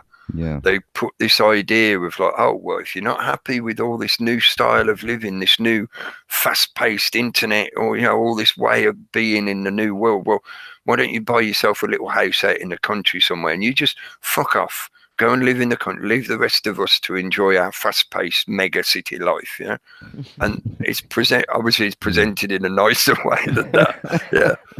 But I'm thinking as well in that point of view of the way it's put across in this idea that, like, well, if you see these problems and you've got this energy where you feel you want to be doing something, even if it's just for your own life, your own self and life, you've got this energy that you want to be doing something to change what's going on around you, change your own life, change the world, whatever. You can only really do that if you're a young person. Or if you're inclined to like the move to the country thing, if you start looking down that avenue that's been created for you, then it's like, oh, well, you can only do that if you're middle-aged. Middle-aged people who have this questioning angst about what's going on, go move to the country. Young people who have this questioning angst about what's going on, become anon. Do you see what I mean? It's like there is options for the different age demographics such that they successfully separate the age demographics as well. And I know they push that in other ways of like, talking about old people and young people and they deliberately encourage people to separate themselves by age, oh, let's all hate on the young Well- people because they just don't get it. They buy all these stupid music albums full of crap, and I don't believe it. Music was great when I was a kid. Yeah. That's another that kind of shit. powerful program, isn't it? The age thing, and that's. Oh, Felicity Kendall. And I think I just got a damp patch. Living the proper life. Yeah, living the good life. Yeah, I mean that's what they do. I mean they do it through, obviously because sport and entertain. Well, people in their youth are more, used. Once you pass a certain age, you're useless. As a footballer, you're useless after 35 or whatever. Or as any sports person, you get to a certain age and you spent your life maybe focusing on that as being your life, and then suddenly you're too old to do it at that level. So it's just a change that people have to go through and accept, and that's the changing as well as you grow older. You have to. Then as you grow old yourself, I've never when as a youth when I was younger, I never thought as old people as being a problem or anything like that. I didn't, I wasn't this sort of the way that we've treated our elderly. I know in the 70s and 80s, even now, I mean, people still die of the cold. Old people who can't, because the heating bills are high, whatever. That still goes on today. I ain't got the heating turned on today. I got me, almost always I've got a shirt on. Yeah. I got my hat on as well. So it's like, I won't put the heating on because it's not cold enough yet. I'll just wrap up instead. Because of the cost as well, because they've massively increased the cost of our energy, our sort of gas and electric, which is a big con. That was all back in the day when it was taken from the public into the private sector. By Thatcher era and all that, selling off everything to the private sector, and now we've got literally a mafia cartel of energy firms and stuff which are just ripping us off every fucking day by billions, and it's just a joke. And we know the plentiful nature of gas. It's all just part of the propaganda they push out there. Where there's not enough gas, there's not enough oil or whatever. When we know these resources there's plenty of them. And it's sad to see the fracking thing, because there's no need for that at all. This is just, again, another, not liking us over here on these lands, just want to fuck our, water up and our, environment and turn it into a sort of Children of Men kind of dystopian type movie film when they're driving through the countryside. Have you seen that film where you see all that sort of type of, fracking things going on mining in the countryside? And that's exactly, just making it look like some awful place. So yeah, yeah, and that's how it used to look. I mean, the elderly have always been, a butt of jokes and this kind of thing, or whatever, the OAP jokes and whatever. This is partly what I was thinking when I was saying what I was saying. Is I'm not just referencing that kind of way they've created sort of demographically suited avenues of escape or whatever, but it's also the way that it affects people's thinking such that they self-segregate. So old people wouldn't want to talk to young people because young people are the problem, and vice versa. Young people don't want to talk to old people because they think they're boring and slow and whatever else. Yeah, well, but I'm pointing at it because I'm thinking, that's part of the problem. Cheesy cliche. If you're not part of the solution, you're part of the problem. But that kind of thinking of, I'll use an example to try and explain what I'm thinking. An older person who's not physically capable of going out and making their own self-sufficient environment somewhere such that they can, remove themselves from the system in the kind of ways like we've often talked about. I'm partly talking about this in relevance from my own situation because my life has changed in recent years such that some of the ideas I had 10 years ago are not really feasible anymore. But that then is put into such a way that it's presented that you can't do anything else because the only things that you're supposedly able to do are that kind of example, like you got to be a prepper kind of thing. So if you're not physically capable anymore, if you're an old person who's not very physically active or is infirm or has an illness or disability of some kind, you can't do that kind of solution because that kind of solution requires you to be physically able and active enough to farm your own land, build your own shelter, you know, all that kind of usual stuff. Yeah, But there lacks the empathy in society, and that just looking after exactly. each other. And the you know? connection between the generations. Mm. Because this as well is referencing that long-term thinking I was talking about earlier. Just because an older person or a disabled person can't do the physical aspects, that doesn't mean there are not other things they could be doing. And it doesn't mean that there are not other ways that they could be a benefit or help, an addition to the situation of somebody living off grid kind of thing. Yeah? And I'm thinking as well of like the movement of information and the handing on, the passing on of wisdom. Yeah. Yeah, I know I've ranted about this before many times in the past. Where does the word wisdom come from? Wizened, wizard, all these words in the English language stem from the same concept, the same idea, that as somebody ages, their experience of life accumulates in such a way that we refer to it as wisdom, because they can turn to a younger person who hasn't had as much experience of life and say, look, I tried that 1,000 times. Here's the 1,000 attempts I made to bake a cake with a such and such recipe that I got from some authority figure somewhere. It never worked.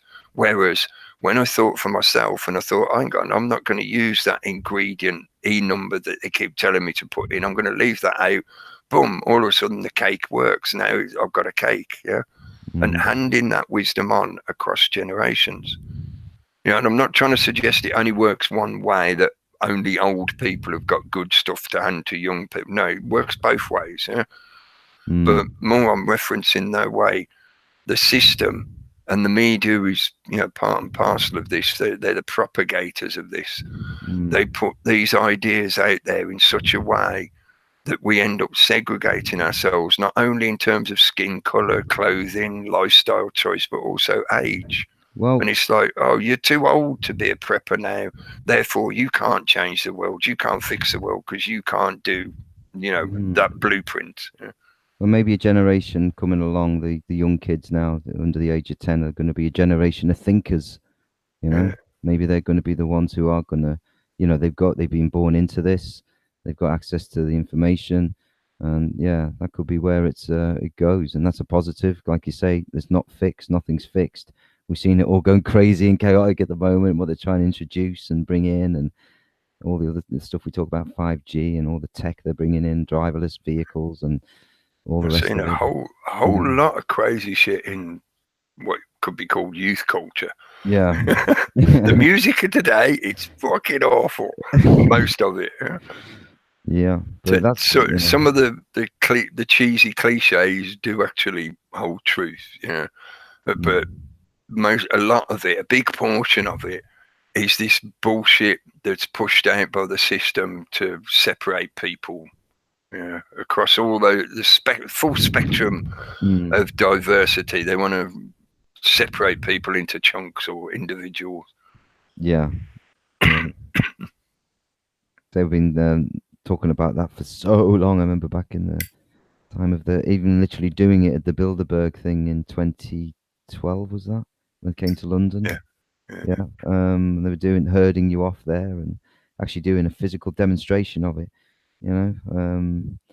So yeah, putting a box on people's heads as well. You know, I've seen the cube being used a lot recently. So yeah, people are, like I say, the dumbing down thing. That's all part. You know, people dumb down. You know, keep them just so preoccupied and daft and watching shit and crap and silly stuff, that, you know, they're not being able to do the thinking that they need to.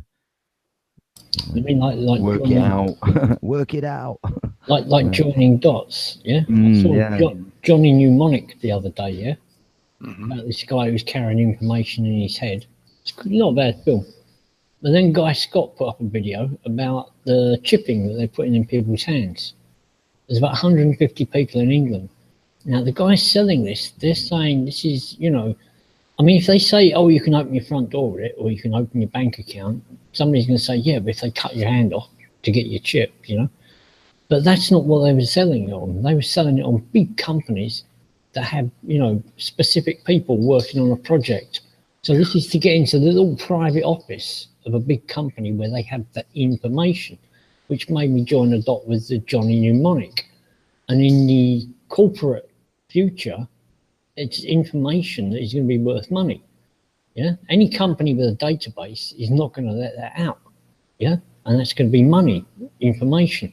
So, you know, it just struck me that getting people to spy on the company they're working for and to sell them out and go and join another company is, you know, one of the things maybe that they're aiming for, or at least they're going to use an excuse. There's a lot of security elements that are only relevant to business as well. Like, I have known people for a long time, for most of my life, but they work in businesses where they're dealing with data, and some of that data can have value, yeah, like you're describing. So the one guy I know, he used to have a little like pager device. This is going back a couple of decades, back to the 90s. And with the company he worked at, they would send him the daily password. So he had to have this pager device where he'd be given the password every day when he was going into work. So he couldn't get into work full stop, let alone just a particular room dealing with a project. There would be a whole separate sub-tier of passwords for things like that. But just to get into his workplace, he would have a different password each day. Yeah, so what they're pushing, I agree with you, Matt. That's more the angle that they're going for, rather than the general populace. You know, they pushed that story so many fucking times. You know, again, referencing the 90s. I can remember in the 90s them talking about having a chip in your hand and just waving to open a door and whatever. But it's more that business environment or the government environment, the military environment, where each individual who works there can have a chip in them, which means you no longer have to have that system of giving them a changing password, because their chip can be altered by the system. You know, that as they walk towards a door, their chip will be registered such that they don't need to have a new password every single day, stuff like that. I think the whole concept of, as well, of people chopping off a hand so that they can go and raid your bank account. So are they going to walk into a branch of the bank with your hand and put it on the counter, go, oh, I want to get all the money out of my account, love. Here's me code for the... That's a deliberate misconception that's put out there to frighten people with that idea of like chopping your hand off. A lot of it doesn't really connect to the reality of how things would play out. You know, even at the moment, a lot of the newer security measures that have already been in place, like the thumbprint or fingerprint on devices, shit like, you get mugged, the mugger will just grab your hand, put it on the device, and then walk off. Because once they've got the device open, they can change the access requirements, so they can change the security setting. Yeah, so it doesn't matter anymore. Yeah, or just steal your phone and put a little bit of fingerprint powder on the face of the phone itself and just blow across Copy it. Yeah. It's already there. It's already on the thing, isn't it? Every time you use it, you're leaving it on there. You will ultimately still need a password. So all this stuff is bollocks anyway, because there'll be just other layers into it of a password or something. They're just trying to sell us this biometric type access and I think that's what it's more about. It's getting the public to acquiesce to the having all of their biometric data, not just your fingerprint. It'll be every little bit they can conceive of that they can use as ID. So the veins in your hand, the iris scanning, the voice printing, the gait recognition recognizes how you walk, or everything will be combined.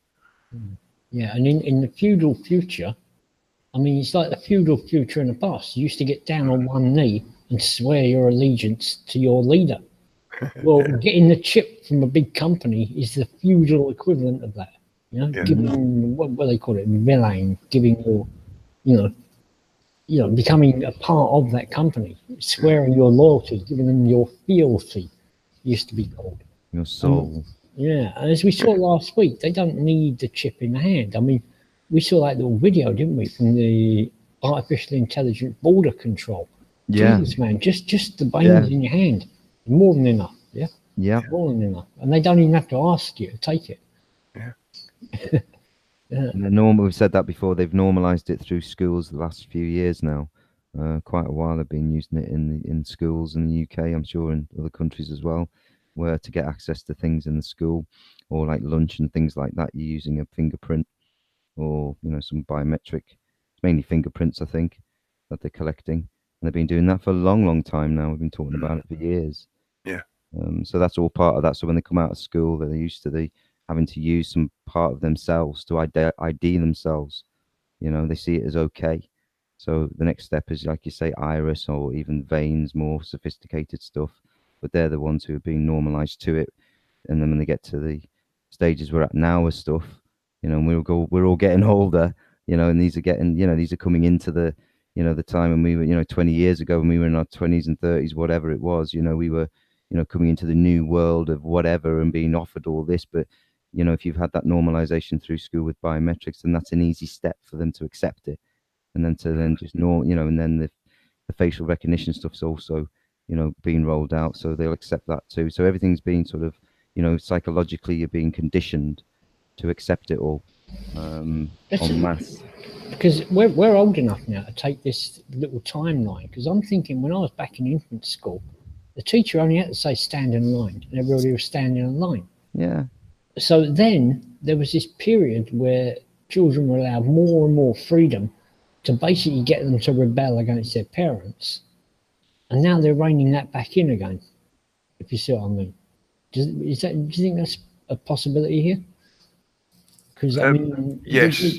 the way Yes. you've got biometric, it's like discipline in school must have disappeared for about 10 years.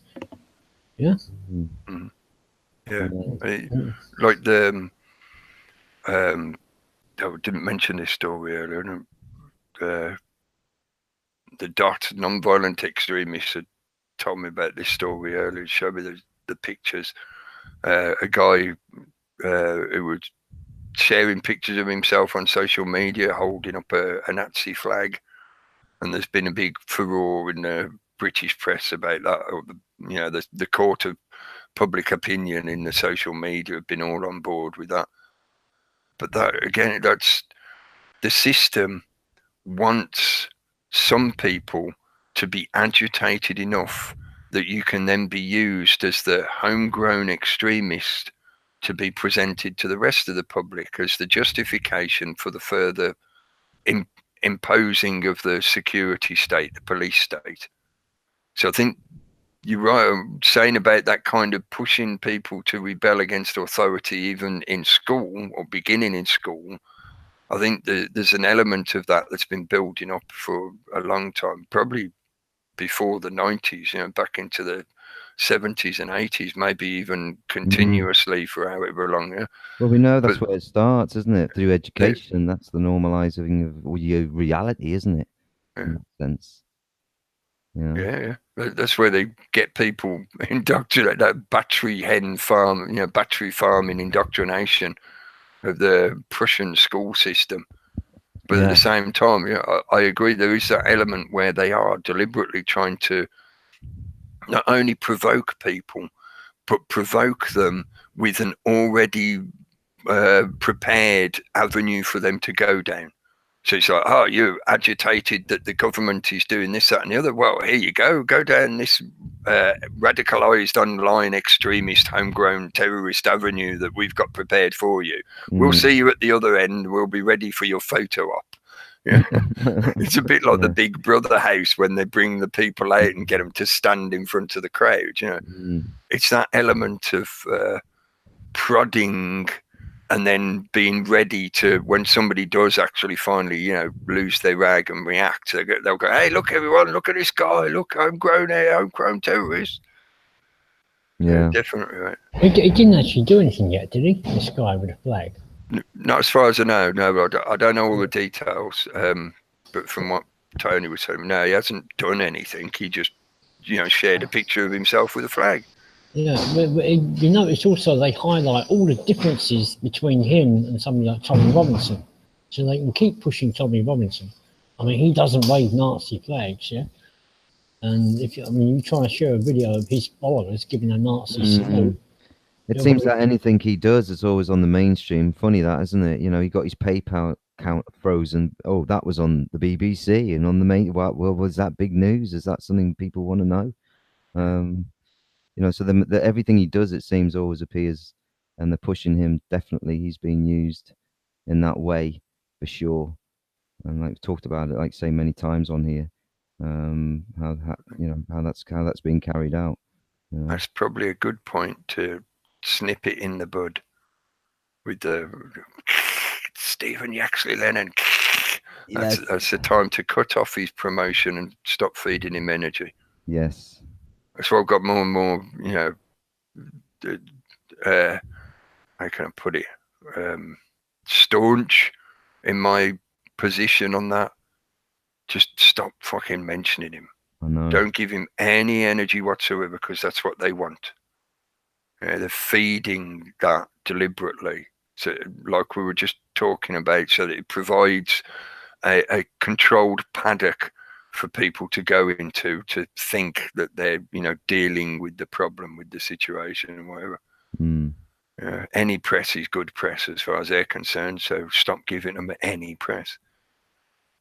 Yeah, and it is about, it's gone the past, so I'm going to finish it up there. Thanks for joining us, folks. Thanks for giving us your attention. Thanks to Gary for joining in from the internet cafe. I can see you wrapping up, mate. Stay warm, mate. And we'll see you soon. Yeah, cheers, Gary. He's gone. I missed him.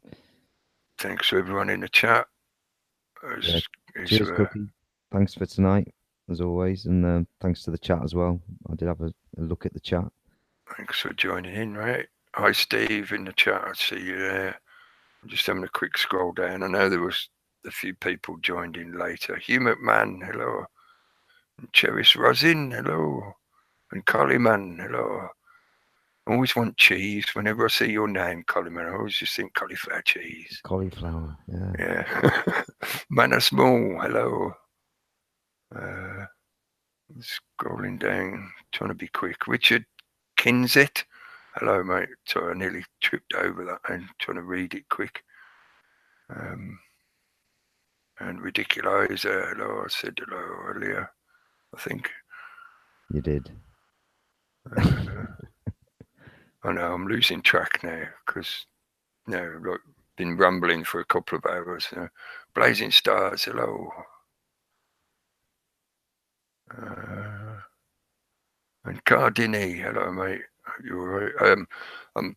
From seeing what other people put in the chat earlier, I think Super Leads, hello, mate. If you're still in the chat, I saw you put in earlier that Jason had hurt himself. Jason from Raconteur News. So that could be why there was no Raconteur News show tonight, folks. If you regularly tune in for them and you were looking and there was nothing there,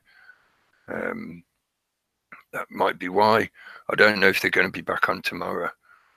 That's why I'm mentioning it as well, because I was just thinking, if people are looking for that and if it's not around, I don't know what's going on with that. Yeah. Unless they actually say themselves. I've got no inside scoop or anything, but hopefully they'll be back on at some point, and we'll be back on Wednesday night with Reality Chat on Reality Chat channel. Committed Escaper, hello, mate. Dave Iron, hello. I'm not sure if I said hello to you earlier. Maybe. I can't remember. Yeah, we'll be back on Wednesday. Steve Tagoose will be on Saturday. And then hopefully, if they're back on, the guys on Raconteurs will be on Tuesday night, tomorrow maybe, and Monday, Tuesday next week. And all that good stuff. Yeah. Anything I've forgotten? I don't think so. I think I told you. I identify as Arnold Schwarzenegger. Don't forget. I may look nothing like him. I may not even sound anything like him or whatever. But yeah, I am him. I am he. You will be back next week. Yeah, I'll be back. I'll be back. Get to the chopper. Right, yeah, that's enough silliness. Thanks again, folks, for tuning in. Cheers, Cookie. Keep talking, keep sharing, and don't let them grind you down. They want you to think you're just little old you that can't do fuck all, but that is not true at all whatsoever. So thanks again for anything you do, sharing, liking videos, posting comments, anything that you do. Thank you. We'll see you again soon. Good cheers.